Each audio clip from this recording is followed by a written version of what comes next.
അപ്പോൾ ഇത്രയും ദിവസം വോട്ട് ചെയ്ത നമ്മളെയൊക്കെ മണ്ടന്മാരാക്കിക്കൊണ്ട് ബിഗ് ബോസ് എന്താ പറയുക വോട്ടിങ് ഇന്നത്തോടെ റദ്ദാക്കിയിരിക്കുകയാണ്. ശരിക്കും പറഞ്ഞാൽ 4-5 മത്സരാർത്ഥികൾ മാത്രം വെച്ചിട്ട് ഗെയിം കണ്ടിന്യൂ ചെയ്തിട്ടുണ്ട്. എന്തുകൊണ്ടാണ് ഇപ്രാവശ്യത്തെ വോട്ടിംഗ് സിസ്റ്റം സ്റ്റോപ്പ് ചെയ്ത് കളഞ്ഞത്? ഇതിൽ എനിക്ക് എന്തൊക്കെയോ ദുരൂഹതകൾ തോന്നുന്നുണ്ട്. കാര്യം എന്ന് വെച്ചാൽ ഇപ്രാവശ്യത്തെ വോട്ടിംഗ് അനുസരിച്ച് ഏറ്റവും കുറവ് വോട്ട് കിട്ടാനുള്ള ചാൻസ് ഒന്നെങ്കിൽ ഗബ്രിക്കോ അല്ലെങ്കിൽ ജാസ്മിനോ മറ്റോ ആയിരിക്കും.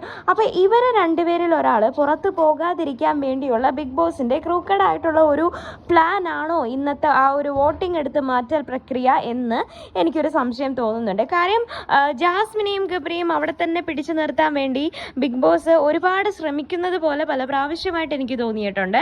അപ്പോൾ ഇന്നത്തെ ആ ഒരു സംഭവം, അതായത് ലൈവിൽ നമ്മൾ കാണുന്ന ഒരു കാര്യം എന്ന് വെച്ച് കഴിഞ്ഞാൽ ജാസ്മിൻ ഗബ്രി ബന്ധമെന്ന് പറയുന്നത് ഒരു സൗഹൃദത്തിനപ്പുറം മറ്റു പലതുമായി മാറിക്കൊണ്ടിരിക്കുകയാണ് ഓരോ ദിവസങ്ങൾ കഴിയും തോറും.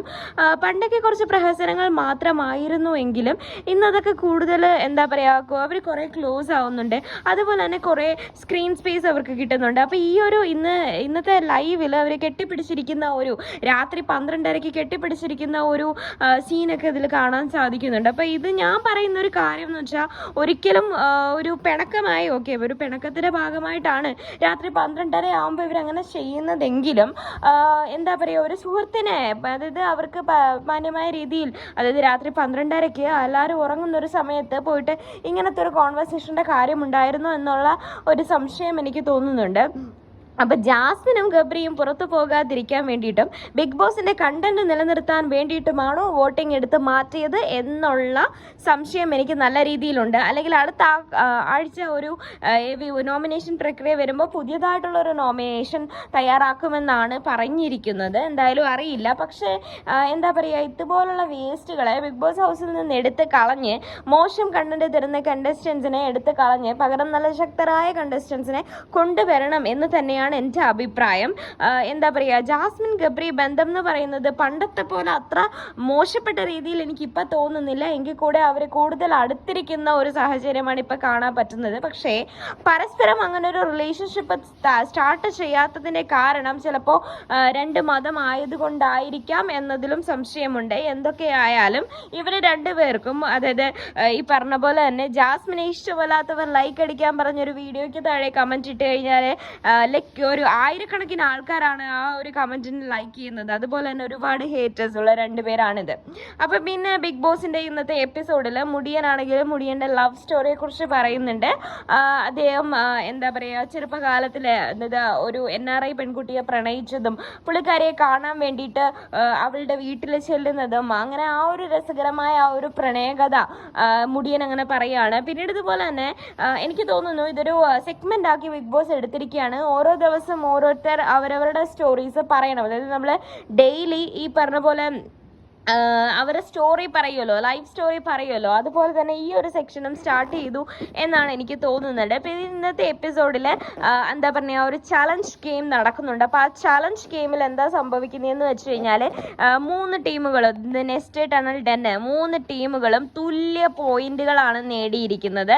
തുല്യ പോയിന്റുകൾ എന്ന് പറഞ്ഞു കഴിഞ്ഞാൽ ഇന്നത്തെ ഗെയിം എന്ന് വെച്ചാൽ ഒരു റെയിൽസിൻ്റെ മേളിൽ കൂടെ നടക്കുന്നതായിരിക്കും. അപ്പോൾ പൊള്ളയായ റെയിൽസിൻ്റെ മേളിലാണ് നിങ്ങൾ ചവിട്ടുന്നതെങ്കിൽ ആ റെയിൽസ് മടങ്ങി ഒടിഞ്ഞ് വീഴുന്നൊരു ഗെയിം തന്നെയായിരുന്നു. അപ്പോൾ ആ ഒരു ഗെയിമിൽ ഇതുപോലെ തന്നെ ഏറ്റവും കൂടുതൽ മാർക്ക് വാങ്ങിച്ച ടീമും ജയിച്ചിരിക്കുന്നുണ്ട്. അപ്പോൾ അത് നെക്സ്റ്റ് തന്നെയായിരുന്നു. പിന്നീട് സംഭവിച്ചത് എന്താണെന്ന് വെച്ചാൽ 3 ടീമിനും ഇന്നലത്തെ ചലഞ്ച് റൗണ്ടും ഇന്നത്തെ ചലഞ്ച് റൗണ്ടും കൂടെ ചേർത്താൽ എല്ലാ ടീമിനും 2 പോയിന്റ് ആക്കി ആ ഒരു സംഭവത്തിൽ, ആ ഒരു മത്സരത്തിൽ എല്ലാവരും ഈക്വൽ ആവുകയാണ്. അപ്പോൾ നാളെ അടുത്തൊരു ചലഞ്ച് ടാസ്ക് എന്തായാലും കാണാതിരിക്കില്ല. പിന്നീട് ഇതുപോലെ എപ്പിസോഡിൽ പൊട്ടിത്തെറികളും ചീറ്റലും ഒക്കെ ഉണ്ടാവുന്നുണ്ട്. ജിൻഡോയും നൂറയും തമ്മിലുള്ള പ്രശ്നം രാവിലെ നമ്മൾ ഡിസ്കസ് ചെയ്തിരുന്നു. പിന്നീട് കുറേ പേര് ഇമോഷണൽ ആവുന്ന കുറച്ച് സെക്ഷൻസ് ഉണ്ട്. ജാൻമണി ആണെങ്കിലും ശ്രീരേഖ ആണെങ്കിലും അപ്സരയൊക്കെ കരയുന്ന ഒരുപാട് സെക്ഷൻസ് കാണിക്കുന്നുണ്ട്. പിന്നീട് ശ്രീരേഖയാണെങ്കിൽ അവരെ ആ ഒരു ലൈഫ് സ്ട്രഗിൾ പറയുന്നുണ്ട്. ആ ഒരു ജേർണി എന്ന് പറയുന്നത് പുള്ളിക്കാരി തളർന്നു പോയതും ശരിക്കും പറഞ്ഞു കഴിഞ്ഞാൽ ഒരു ആക്സിഡൻറ്റിൽ തളർന്നു പോയതാണ് എന്ന് പറയുന്നതെങ്കിലും പുള്ളിക്കാരിക്ക് ഒരു ടോക്സിക് റിലേഷൻഷിപ്പ് ഉണ്ടായിരുന്നതും അത് ഡിവോഴ്സ് ആയതും അതുപോലെ അദ്ദേഹം ഒരുപാട് ഉപദ്രവിച്ചിട്ടുണ്ടെന്നും ഒക്കെ അർജുനോട് ഇങ്ങനെ ശ്രീരേഖ തുറന്ന് സംസാരിക്കുന്നുണ്ട്. അപ്പം എന്താ പറയുക, എനിക്ക് തോന്നുന്നൊരു കാര്യം എന്ന് വെച്ചാൽ ഈ ആഴ്ചയിൽ എവിക്ഷൻ ഇല്ലല്ലോ. അപ്പം അതുകൊണ്ട് തന്നെ മിക്കവാറും സിജോയ്ക്ക് എന്തെങ്കിലും കോംപ്ലിക്കേഷനായി പുറത്തു പോയോന്നും എനിക്കൊരു സംശയം ചെറുതായിട്ടില്ലാതില്ല. പിന്നീട് ഒരു നല്ല സ്ട്രോങ് ആയിട്ടുള്ള വൈൽഡ് കാർഡ് എൻട്രീസ് കൊണ്ടുവരണം എന്നാണ് എൻ്റെ അഭിപ്രായം. അതായത് വേസ്റ്റുകളെ എടുത്ത് കളഞ്ഞിട്ട്. അപ്പോൾ ഈ ഒരു വിഷയത്തിൽ നിങ്ങളുടെ അഭിപ്രായം എന്താണെന്നുള്ളത് വൈകിക്കാതെ തന്നെ കമൻറ്റ് ചെയ്യൂ. പിന്നെ എൻ്റെ ഈ ഒരു റിവ്യൂവും വീഡിയോസും ഒക്കെ നിങ്ങൾക്ക് ഇഷ്ടമാണെന്നുണ്ടെങ്കിൽ സബ്സ്ക്രൈബ് ചെയ്യാനും കമൻറ്റ് ചെയ്യാനും ലൈക്ക് ചെയ്യാനും മറക്കണ്ട. Bye bye.